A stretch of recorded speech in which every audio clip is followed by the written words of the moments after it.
midnight tonight. Dear viewers, we are back here in our show, and I have invited two of my friends today to talk about the late situation in between Palestine and Israel, the late war happening in Gaza, and the situation of the population there, and the conflict between Israel and Palestine, how should be resolved, and what should be the role of United States of America in resolving this unresolved perpetual conflict. I have two friends here. We'll start to hear with one of our friends that he's the first time is coming here. He is originally from Syria, Kenan Kabbani. Welcome. And our known friend, he has been various times in the TV. He has studied politics, and he has been involved in some of our shows talking about the Albanian politics. But now we are treating an international issue. We have one of our friends. You have seen him in various our shows in Albanian, Rexhinaldo Nazarko. He is also a member of the organization Emgage. With that organization, they fight for the rights of different groups of population here in the United States. We're talking about this conflict. This perpetual conflict started like century and continues for years.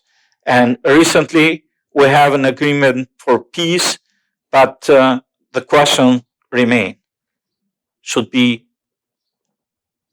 long-time peace between Israel and Palestine? And this is a question for both of you, my friends.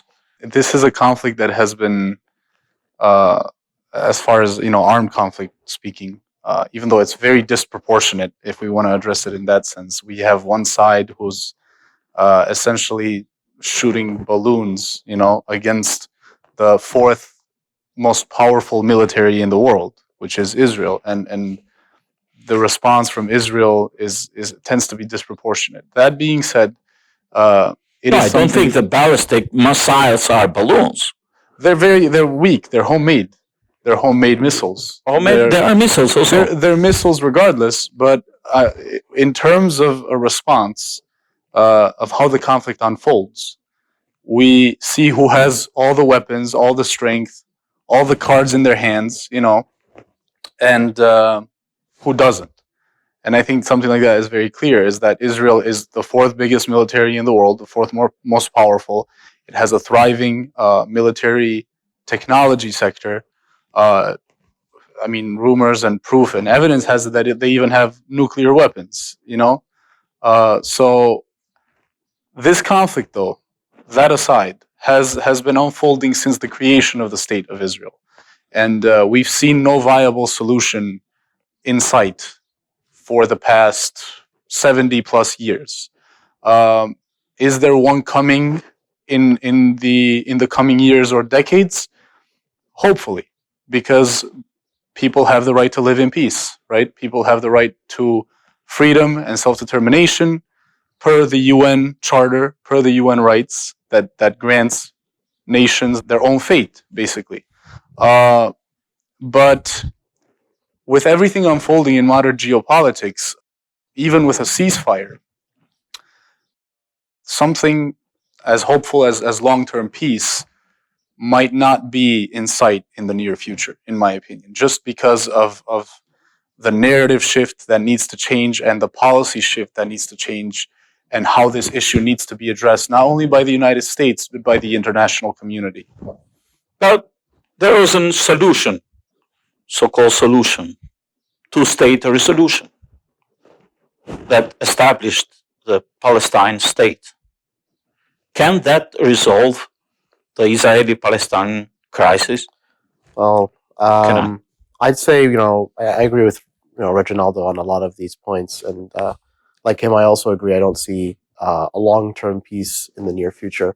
Maybe in the coming decades, but as of, the next 10 years, definitely not. But regarding your question, there was an opportunity with the two-state solution, with the Oslo Accords, to form some sort of lasting peace. Unfortunately, however close that peace may have gotten, it died with the assassination of Israeli Prime Minister Yitzhak Rabin, and then the ascension of Israel's far right.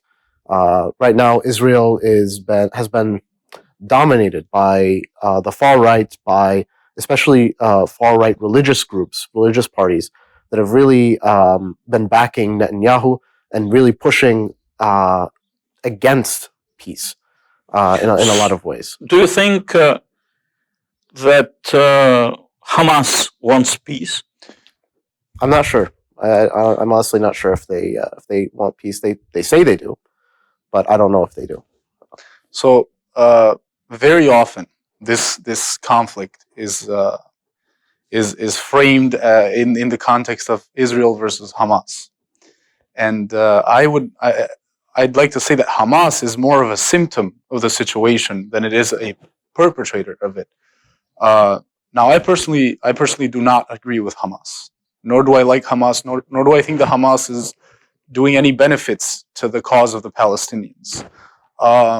But that being said, when you are backed into a corner, when your cries for help have not been heeded by the international community, and I'm speaking about Palestinians in general here, not Hamas specifically, when your situation is so dire and so urgent, and yet no one is willing to listen, especially in the past decades, then this is a classic human response. You know, that you react in the most in the way that you see fit to preserve yourself and your identity. It's a fight or flight response.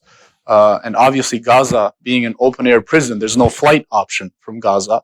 And the Palestinians are a very strong people tied to their identity, tied to their roots and to their land. So what other option is there left if their land and their rights keep being stripped from them year after year, you know, with settlements, with apartheid policies, etc., etc. So I see Hamas as a symptom, and Hamas doesn't do the Palestinians any favors. Hamas heavily actually delegitimizes them, in my opinion. They legitimize also the Palestinian Authority. They are a whole different beast. They're riddled with corruption and, you know, inefficient. But the President Biden said we support the Palestinian Authority, but we don't support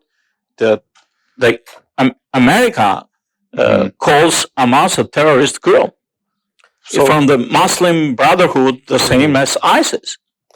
Yeah, and that's due to Hamas's history of targeting civilians in a lot of their engagements, and that is a war crime. But whenever Israel brings up Hamas, they always bring them up to deflect from the real issue here of, you know, them, like Reggie said, they're a symptom, and that symptom, they're a symptom of the cause, and that cause being the systematic persecution of Palestinians for decades.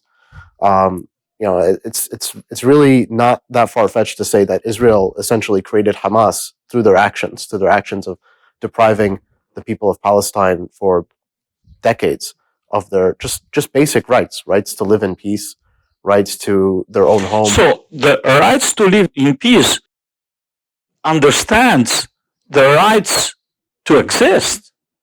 Both parts don't want the other part to exist. The Palestinians don't want the Israeli to exist as a state. Is that true or not? So when it comes to the ideological decomposing of each party, even the Palestinian movement is very multifaceted.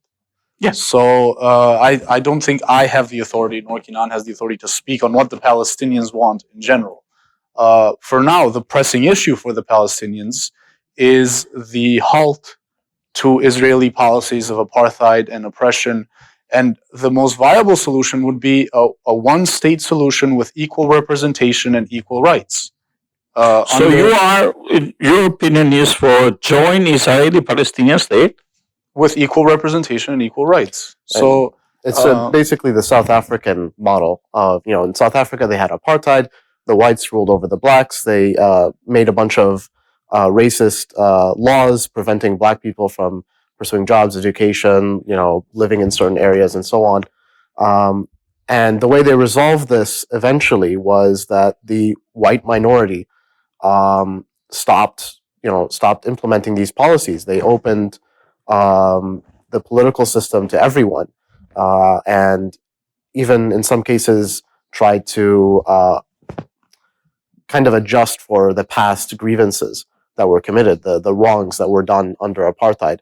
And really, if we're talking about long-term solutions that have the most likelihood of actually solving the problem, like Reggie said, that's a one-state solution. A two-state solution, it might solve some issues, but it doesn't solve everything. I mean, what happens to the 700,000 Palestinians and their descendants who were kicked out of their homes in 1948? A two-state solution doesn't solve that at all.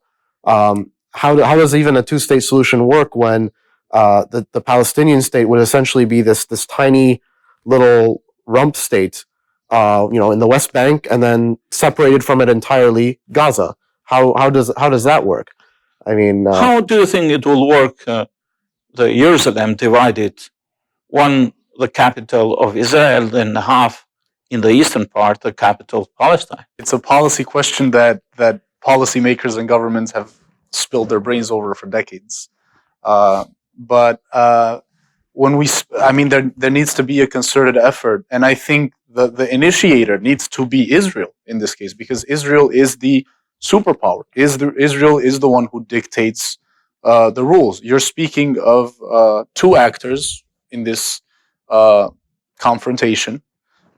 One of them being a proper state, recognized legitimately by the international community, having institutions and a monopoly on force, meaning military and police, et cetera, et cetera. And the other one is essentially just a group of people divided, be it by the policy of Israel or not. Now, is it a confrontation? I'd say more Israel, it needs to take the first step. It's not an even-handed confrontation. So the Palestinians either capitulate because Israel holds the power, right, and the might behind this, or Israel can be reasonable and take the first step to mend this problem and grant the Palestinians access to the same rights and institutions that Jewish people have access to in Israel. So Israel was essentially formed as a Jewish ethno-state, and it's in their constitution for them to be a Jewish ethno-state. Mm-hmm. Now, no one can call themselves a proper democracy if one people are favored over another. Okay, but the United States called Israel the only democracy in Middle East. Well, that's an outright lie. Let's be honest here. Israel has painted itself to be a democracy, but as Reggie said, how can you call yourself a democracy when the United States called it? Yeah, right. Yeah, I'm saying it's their raison d'etat. They have a policy interest in classifying Israel as a democracy and as an ally in the Middle East. But even at this point, Israel isn't the only democracy in the Middle East. You have Tunisia now. Tunisia? Tunisia has been a democracy for 10 years now. Algeria? Algeria is not, but Tunisia is. Turkey has been a democracy for a very long time at this point. Turkey is not part of Middle East per se. Oh, it is. I disagree with that. It is part of the Middle East. It's a very powerful actor in the region. And it is a U.S. ally as well. To say that Israel's the only democracy ignores these other two examples of democracies, and also completely ignores their treatment of Palestinians. A democracy by definition means that the people hold the power. Well, how can you say that the people hold the power when half the people can't participate? They are not part of Israel. They are in their own country, in Palestine. Well, Israel occupies their country. So, I mean, they're under occupation, essentially. So, in your opinion, do Israelites have the right to live in that country that for centuries they have been living? They're there now, they've been there even before it started. It's not been so many people as now, but they have been. Jews have been there. Jews have always had a presence in the region. Mm-hmm. Now the difference comes between Middle Eastern Jews, the Jews who have been there, and the Ashkenazi or the European Jews who came from Europe. after the First War, during the wars, and after the Second War. That was actually a reaction to anti-Semitism in Europe, not the Middle East, and not Islamic lands. For example, under the Ottoman Empire, during the Spanish Inquisition, when Muslims and Jews were being persecuted by the Kingdom of Spain, by Ferdinand and Isabella, etc. They emigrated even to Turkey. Right, and the Sultan sent a ship to even save Jews and Muslims and relocate them in lands across their territory. So it's not a conflict of religion between Muslims or Jews. They have had a presence there. The problem started with the Zionist movement, when European Jews, who had been, I don't even know if they have any connection to that land, so to speak, because it had been thousands of years. And how do we want to retrace history if we speak like that? At that point, no one holds a right to anything, European Jews started settling in Palestine of that time, and under the British mandate, they established the Jewish Agency. It's what it was called, and it was facilitated by the British, where they created proper institutions. They even created their own guerrilla groups, militias, and some outright terrorist groups to a degree, like the Uyghur under the Haganah, for example, who were terrorizing villages, and expelling them even before the creation of the State of Israel. And the British turned a blind eye to it. So we are not returning back to the history because we cannot resolve the situation now. It's factic. So what is happening now? How to resolve this situation? Iran plays a role in the last Hamas resurrection or bombing of Israel. So let's speak a little bit gloves off here. I'd like to just address your previous question before regarding Israeli or Jewish rights to live in Palestine. As we said, they're there. They've been there for decades now. They've established, families and homes and whatnot. So it's not feasible for one people to come and one people to go anymore. That's not how things should be done. And I still maintain that the best way to do this is for the Jews and the Israelis to reach out and to even out the system and to even out the playing field and to incorporate the Palestinians in the state, to grant them the right of return to their homes, to grant them the right of return to their land.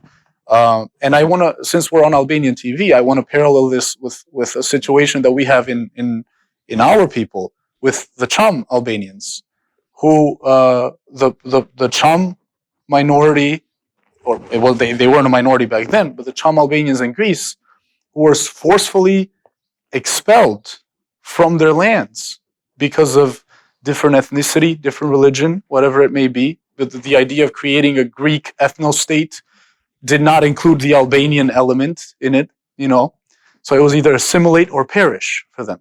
So what did the Greeks do? They adopted a very similar displacement policy. They took essentially Greeks from Turkey with a population exchange, and they relocated them in the lands of the Albanians who were displaced, right? Where those Albanians were either massacred, killed, or they were sent to modern-day Albania. And I see a lot of parallels with this situation, because that's essentially what happened with the Nakba in Palestine, where then the state of Israel expelled hundreds of thousands of Palestinians from their homes, and now it grants them no right to return. That's what the Greek government does with Cham Albanians to this day, who don't even want to return to seize the land. They just want to return for nostalgic reasons even.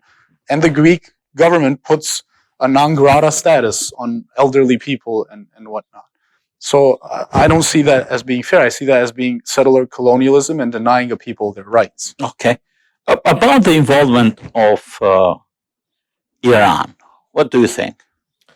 Well, it's definitely demonized the conflict in the in the West, in the U.S. The fact that Iran is involved. Iran is essentially, the Middle Eastern boogeyman for a lot of Western countries. As soon as Iran touches anything, it becomes almost tainted.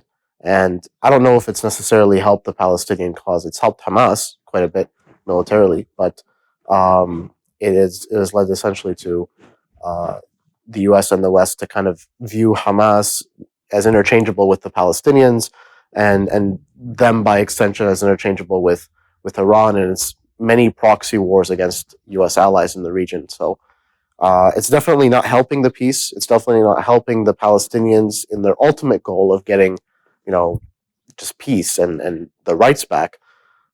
So it's definitely not a ideal situation, honestly. So how do you evaluate Egypt's role in establishing this ceasefire? Neighboring Arab states in general have been very weak on this situation from the beginning. There was never a unified Arab front of justice, if so to speak, and each state was looking out for their own interest. Egypt, even to this day, I don't think has much care for the Palestinians themselves as much as they do for their own stake in the game. So even the conflicts that the Arab states had with Israel in the past were more so centered around land access and incorporation of certain territories into their own territory, rather than helping the Palestinians and whatnot. So the Palestinians were more so used as a token and as leverage by these countries. Egypt was I believe a mediator in this past ceasefire, and I believe Egypt holds some sway with the Hamas government in Gaza. Because Gaza one time belongs to Egypt. Right. They border them even to this day.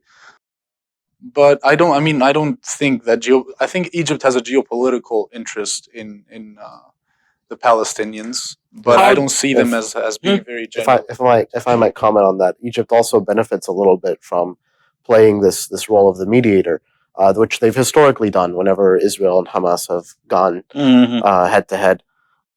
They've played the role of the mediator, and that they're using this essentially to give themselves some prestige, very prestige that they sorely lack otherwise in the region, to kind of to position themselves as like the main Arab country in the Middle East. How do you evaluate the movement of the ex-president Trump of the Abraham Accords? Accords. I think it was mostly done for show. Personally, it was, and even this current administration has spoke to it.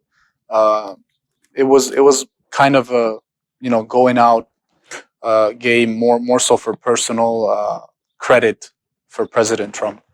I don't believe it's done something different.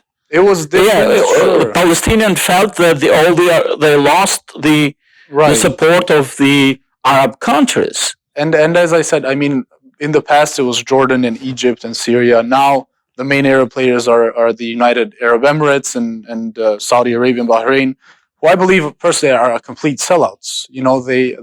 Their economy is built off of oil and tourism, and they're trying to establish a sector that is independent of oil, essentially. So they see Israel being a superpower in the region, obviously, having a thriving economic sector, self-sufficient at this point. It's not that talking geopolitically is not because they are afraid of Iran. Sure, I believe that's definitely a cause of it as well. I believe that they see Israel as an ally against Iran. So Israel plays a multifaceted role. They're an economic ally, and they are a geopolitical ally for the Gulf countries, especially the ones who signed the Abraham Accords. So I don't think they view the Palestinians as a dominant issue for them anymore, and I don't think they honestly care that much about the prospect of peace or justice for them. They've become very entrenched in their own raison d'etat, in their own reason of state, in their own national interest. And they've lost that collective view on the Palestinian cause and the cause. Let's turn now in the United States. Recently, have been some support pro-Palestinians demonstrations, but some of them had gone to anti-Semitic protests or attacking Jewish people in the United States for nothing. How do you evaluate this? How do both of you? It's rather unfortunate. It completely undermines the Palestinian cause, and I think it's unacceptable. to equate Jews with Zionism is essentially what's going on here. People have been equating Jews as the same as Zionism, and so they go, when they protest against Israel, they go and attack. The same to make the same between Muslims and terrorists in the United States is the same situation. To an extent, but the difference here is that Zionists themselves say that they are the representatives of the Jewish people. And when we've heard this in the past, every time you go and you criticize Israel, the first attack that is levied against you is, oh, you're an anti-Semite. So, Zionists themselves have been drawing that comparison between Judaism and Zionism, whereas Muslims, not most Muslims, I would say, wouldn't go around saying, oh, you're against ISIS, you're Islamophobic, So it's kind of that's where the difference lies. So I think. if I can speak, I mean, anti-Semitism is unacceptable in any shape or form. Any hate crime against any people is unacceptable. Absolutely. So I'm of course not going to condone anything of that kind. I think that's a very narrow-minded way of approaching a situation. It's fueled by rage and haste more than anything else, and it's condemnable. It's condemnable in every aspect. There is nothing right about something like that, and it delegitimizes the Palestinian cause. And it's essentially what Israel waits for, and it's essentially what the Zionist movement waits for. They capitalize on situations like this. They take them and then they conduct an entire PR campaign. Not only a PR, but it's happening. And it's happening. And I'm because acknowledging people it, staying in their dining outside being attacked for nothing. Yeah, it's unacceptable. Yeah, it's happening and it's unacceptable. This is a few cases that happen. Overall, the new movement that is happening for Palestine with protests nationwide, for the most part, has been peaceful. It has been just a movement of solidarity. There have been asks and there have been voices raised to reach out to politicians and the administration and the public. Yeah. And then there are those few bad apples who go and take matters into their own hands and take things to an extreme, But this attitude has been seen recently, like Representative Jan Omar and others would declare anti-Semite in the Congress. I mean, I don't believe that. I don't think they've made any anti-Semitic claims in Congress. They've addressed the situation head on, and that is that it is an occupation.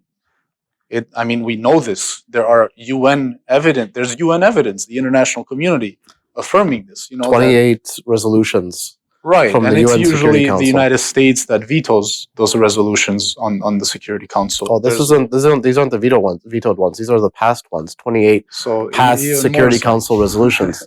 The idea here is that, or the point is that the narrative in Congress is shifting. And the two Muslim representatives, Ilhan Omar and Rashida Tlaib, are not the only ones speaking about this anymore. It's only their group. Andre Carson. There have been about 11 or so Congress people That's who only are addressing this. the progressive groups. Is it? Regardless, it doesn't take away from the fact that It's what they're unprecedented. saying is a true thing, and that is that for the longest time in the United States, there has been a moratorium on addressing this situation, gloves off and head on, as being an occupation and a disproportionate conflict. But does Israel has the right to defend its own people when they are sent rockets against the dome? So, and this is a narrative that Israel very often likes to use. Not Israelites. No. I know. I am not accusing you of it. I'm just framing. This is the narrative that Israel. It takes that right. It takes that narrative, and as I said, it conducts a huge PR campaign and a narrative shift when it comes to it. It focuses solely on that one. No, but the rockets fell on people's houses. Well, we've already. And on the other side, there is a. Yeah, but does that justify killing 60 plus children? I mean, Does that justify? in both sides, of course. The Israeli military models itself as being one of the most humane military forces in the region. It's just kind of odd to me that they try to portray themselves as being this humane when they clearly I believe the UN has looked into this, and several other groups like Amnesty International, Human Rights Watch have looked into this, and there's been clear evidence that Israeli forces, when engaging Palestinians, be that Hamas or be that Palestinians in the West Bank, they show a clear disregard for basic rules of war. Not targeting civilians, not targeting hospitals. They've targeted UN buildings in the past. They've used chemical weapons like white phosphorus in the past, which is a terrible chemical. It literally burns you alive. And there's been zero accountability on that. And yes, Hamas's rockets, we've discussed them before. It's a human rights violation to shoot them at civilians. But if we're holding Hamas to that standard, we should hold the Israeli military to the same, if not higher standard. I actually believe we should hold them to a higher standard, just because they're the representatives of a state, Okay. and they have that monopoly on force. They do. We're talking about Israel. Now, a question that relates to Albanians and Israel. Recently, there was established that Israel recognized Kosovo. What's your opinion about that? So I think Israel was part of the greater, Trump administration strategy. Yes. And I believe Kosovo being it was framed more so of Kosovo being a Muslim majority country, recognizing Israel as part of the Abraham Accords, quote unquote, more so than Israel recognizing Kosovo. So it happened. It's a positive for Kosovo, of course.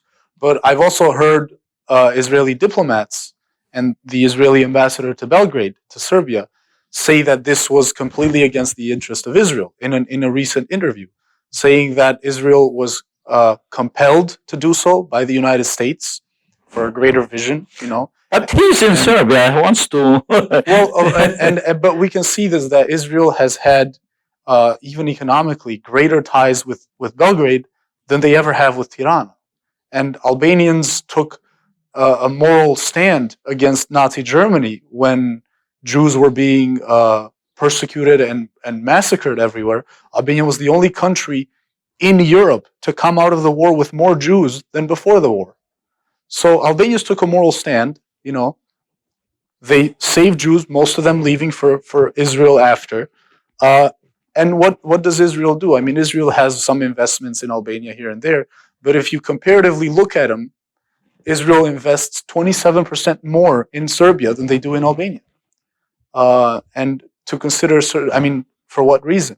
No, it's own reason, okay. Right. So there's a national interest. When it comes to Kosovo, they were compelled by the United States. I think it was part of the greater vision of the Trump administration. And I don't think there was anything like kind-hearted by the part of Israel when it comes to it.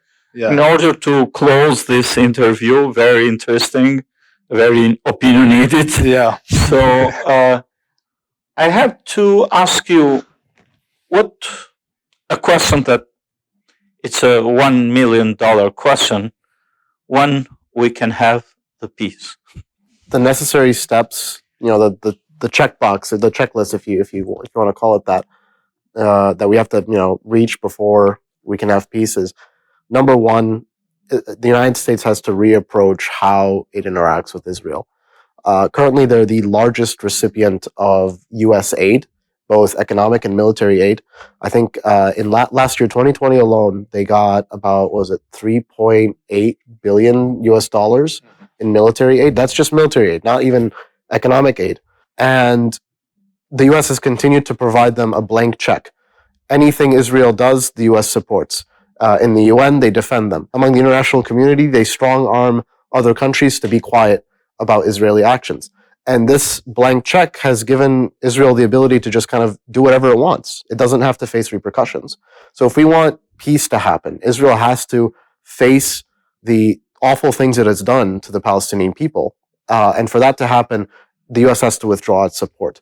Me and Reggie have been talking about this in the past, and we kind of think that, I kind of think, I don't know, I'll let Reggie say his point of view.